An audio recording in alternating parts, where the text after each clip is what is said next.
જે રાજ્ય કક્ષાના મંત્રી છે જે સૌરભજી ઠાકોર છે એમને જે દીકરી કે દીકરાઓ જે મોબાઈલ વાપરી રહ્યા છે અને જે હમણાં જ જે રાજ્ય સરકાર દ્વારા જે હમણાં જ જે આને જે સત્ર ચાલી રહ્યું હતું વિધાનસભાના સત્રની અંદર જ જે કાયદાની અંદર જે પ્રેમ લગ્નના કાયદાની અંદર ફેરફાર કરવામાં આવ્યો છે અને જેની અંદર માતા પિતાને લઈને પણ હવે ઉમેરો કરવામાં આવ્યો છે અને પેલા ભાગીને તાત્કાલિક લગ્ન થઈ જતા હતા પણ હવે એવી રીતે લગ્ન થઈ શકશે નહીં. તો આને લઈને રાજ્ય કક્ષાના મંત્રી જે સૌરભજી ઠાકોર છે એમને એક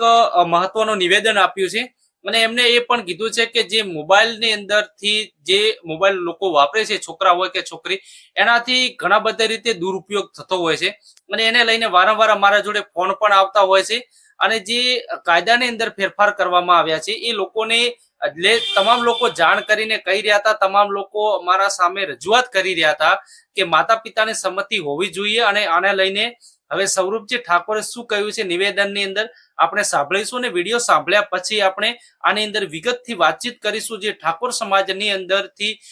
જે એમને એવું પણ કીધું છે કે ઘણા બધા લોકો જે દીકરીઓ જ્યારે ભાગી જતી હોય છે ત્યારે અમારા ઉપર કોલ પણ આવતા હોય છે અને અન્ય સમાજની અંદર પણ આ બધી વસ્તુ જોવા મળી રહી છે જે પ્રેમ લગ્નને લઈને અને જે દીકરી કે દીકરાઓ મોબાઈલ વાપરી રહ્યા છે એને લઈને આપણે સૌથી પહેલા હવે સૌરભજી ઠાકોર શું કહેવા માંગે છે એ સાંભળીશું. એના પછી વિગતથી ચર્ચા કરીશું. વિડીયોની અંદર અંત સુધી બન્યા રહેજો અને ચેનલની અંદર નવા આવ્યા તો ચેનલને સબસ્ક્રાઇબ કરવાનું ભૂલતા નહીં. બેને વાત કરીએ એમ કે દીકરીઓ અને દીકરાઓ આ મોબાઈલ વાપરે છે, મોબાઈલની અંદર ખોટી પ્રવૃત્તિઓ પણ થાય છે અને અમારા સુધી પણ ઘણા ફોન આવે છે કે અહીં છોકરા, દીકરા અને દીકરી ભાગી ગયા છે, એવા પ્રશ્નો ઘણા આવે છે. એમાં પણ મા બાપને ધ્યાન રાખવું પડશે, કારણ કે હમણાં જ આપણી સરકારે કાયદો લાવ્યો છે. આપણા બધાની માંગ હતી, એની માંગના કારણે અમે પણ સૂચન કર્યું હતું કે કાયદાને સુધારો કરવો પડે. તમારા આશીર્વાદ થકી આજે સરકારમાં જ્યારે બેઠા છીએ ત્યારે તમારો અવાજ સરકાર સુધી પહોંચાડી અને એને ન્યાય માટે હંમેશા લડતો રહું છું અને એ ન્યાય માટે આપણા વિસ્તારના તમામ લોકોની, તમામ સમાજની માંગણી હતી કે આ પ્રેમ લગ્ન કરે છે તો મા બાપને પણ ખબર નથી હોતી અને જ્યારે અમુક આપણે સોશિયલ મીડિયાની અંદર વિડીયો જોતા હોઈએ છીએ કે એ દીકરીને મોટી કરી હોય અને બાર નાનપણથી ઉછેરી હોય અને દીકરી જ્યારે પોલીસ સ્ટેશનમાં આવે અને એના મા બાપ સામે ઉભા હોય અને એ દીકરી ના પાડતી હોય કે હું આમને નથી ઓળખતી, ત્યારે મા બાપનું શું હાલ થતો હશે એ આપણે સૌ જાણીએ છીએ. તેના અનુસંધાને અમે રજૂઆત કરી અને આ વખતે એવો બિલ પસાર કર્યો છે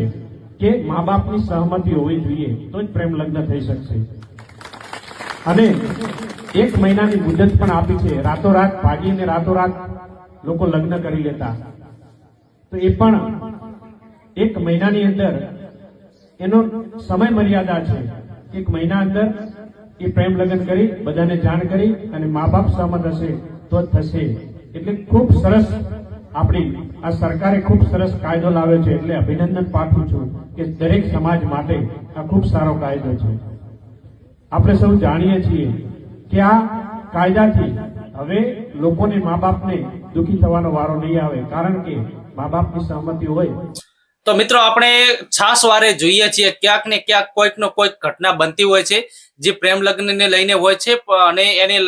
જે લોકો ભાગી પણ જતા હોય છે અને જે દીકરો કે દીકરી ભાગી જાય છે અને ભાગી ગયા પછી જે પ્રેમ લગ્ન પણ કરી નાખતા હોય છે. તો એને લઈને રાજ્ય સરકાર દ્વારા જે કાયદાની અંદર ફેરફાર કરવામાં આવ્યા છે એની અંદર હવે જે કોઈ પણ જે છોકરો કે છોકરી પ્રેમ લગ્ન કરવા માંગતા હશે તો એની નોંધણી 1 મહિના સુધી થશે અને એની 10 દિવસની અંદર એના માતા પિતાને જાણ કરવામાં આવશે એવું જે ઉપમુખ્યમંત્રી છે હર્ષ સંઘવી એમને પણ જે મીડિયાની અંદર જે ડિબેટની અંદર એમને લાઈવની અંદર કીધું હતું. અને એના પછી જે વાતચીત કરીએ તો ઘણીવાર જે ગામડાની અંદર ઘણા બધા પ્રકારની આપણે વાતચીત કરીએ તો જે ઇન્સ્ટાગ્રામ હોય, ફેસબુક હોય, વોટ્સએપ હોય, એના માધ્યમથી છોકરા કે છોકરીઓ સંપર્કમાં આવતા હોય છે અને ખાસ કરીને જોવા જઈએ તો હાલ ઇન્સ્ટાગ્રામનું દૂષણ એટલું બધું વધી ગયું છે કે ઇન્સ્ટાગ્રામના લીધે ડાયરેક્ટ સીધા સંપર્કમાં આવી જતા હોય છે ને અમુક લોકો તો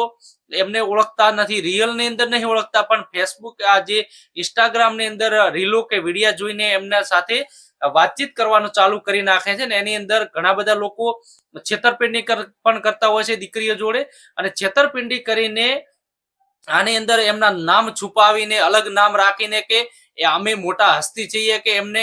એક છપરી અમુક ઘણા બધા છપરી લોકો હોય છે પણ રિયલ ની અંદર એટલા સીધા બની જતા હોય છે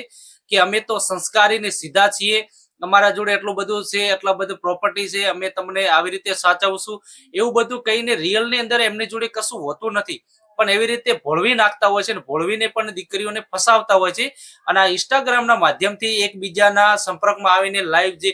ચેટ કરતા હોય છે, જે મેસેજ મૂકતા હોય છે, મેસેજ મૂકીને જે સંપર્કમાં આવી જતા હોય છે. અને એક મોટા પ્રકારનું આમાં દૂષણ કહી શકાય છે. જે સૌરભજીનું જે કહેવું છે, જે ફોનની અંદર જે દીકરા કે દીકરીઓ ફોન વાપરી રહ્યા છે એ ફોનનો સદુપયોગ થવો જોઈએ, એનો દુરુપયોગ થવો ન જોઈએ. એનો દુરુપયોગ હાલ મોટા પ્રમાણમાં થઈ રહ્યો છે અને એની અંદર જ લોકો ફોનનો જે એઆઈ ની જે હાલ એઆઈ સિસ્ટમ આવી છે ને ફોનની અંદરથી જે જાણવા જેવું છે કે શીખવા જેવું છે, ઘણું બધું આપણે જોવા જઈએ તો ફોન એ ખૂબ આપણને મદદ કરતા હોય છે. ફોન આવ્યા પછી એક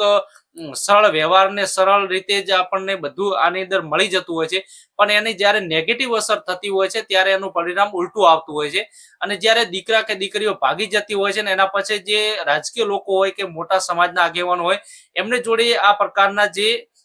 લોકો ફોન કરીને એમને જણાવતા હોય છે કે આ પ્રકારની ઘટના બની છે, ત્યારે આની અંદર જે રાજ્ય સરકારે જે કાયદાની અંદર ફેરફાર કરીને માતા પિતાની સંમતિ લીધી છે આ પણ એક યોગ્ય નિર્ણય છે. અને આ પ્રકારના જે કોઈ પણ દીકરો કે દીકરી જે મોબાઈલ વાપરીને દુરુપયોગ કરીને આ પ્રકારનું જે કરી રહ્યા છે એ વ્યાજબી નથી. કેમ કે તમે કોઈ પણ દીકરો કે દીકરી હોય એ ડાયરેક્ટ આ રીતે ઇન્સ્ટાગ્રામ કે આને લઈને જે મીઠી મીઠી વાતોની અંદર ભરમાઈને સંપર્કમાં આવીને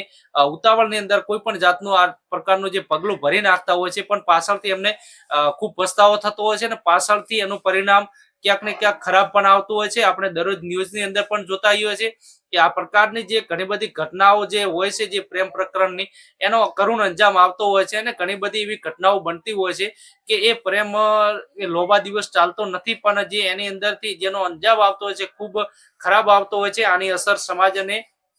કુટુંબ અને માતા પિતાના જે વ્યવહારિક જીવન ઉપર ખૂબ અસર કરતી હોય છે. અને આ પ્રકારની જે ઘટનાઓ બની રહી છે અને જે દીકરા કે દીકરીઓ મોબાઈલ વાપરી રહ્યા છે અને લઈને જે સૌરભજી ઠાકોરનું જે નિવેદન છે એ નિવેદન આપણે આમ જોવા જઈએ તો કે જે ખરેખર યોગ્ય છે. કેમ કે દીકરા કે દીકરી કોઈ પણ હોય મોબાઈલનો ઉપયોગ સારા કામ માટે કરવો જોઈએ અને કોઈ ખોટી રીતે એનો ઉપયોગ કરી અને આ રીતના જે ભાગી જવાના આ બધા કિસ્સા બને છે એ યોગ્ય નથી. કેમ કે કોઈ પણ દીકરી કે દીકરો ભાગી જશે, જ્યારે દીકરી ગામડાની અંદર ભાગી જતી હોય છે તો સમાજ દ્વારા એને પાછી લાવવામાં આવતી હોય છે અને પાછી લાવીને એવી જગ્યાએ એને આપવામાં આવે છે કે આખી જિંદગી એને પસ્તાવા સિવાય કશું હોતું જ નથી. આપણે જોઈએ છે ઘણી બધી જિંદગી દીકરીઓને બરબાદ થઈ જતી હોય છે ઉતાવળમાં આવીને આ પ્રકારનું જે પગલું ભરી નાખતી હોય છે અને ભાગી જવાની કોશિશ કરે અને સમાજના વ્યક્તિઓ દ્વારા કે પરિવાર દ્વારા એમને પાછી લાવવામાં આવે છે અને પાછી લઈને જ્યારે બીજી જગ્યાએ મૂકવામાં આવે છે ને ત્યાં એની જિંદગી એવી રીતે હોય છે કે જે ન પૂછો વાત. ઘણી જગ્યાએ તો દીકરીઓની જે કોઈ દીકરી આપવા તૈયાર ન થતું હોય એ દીકરી પાસે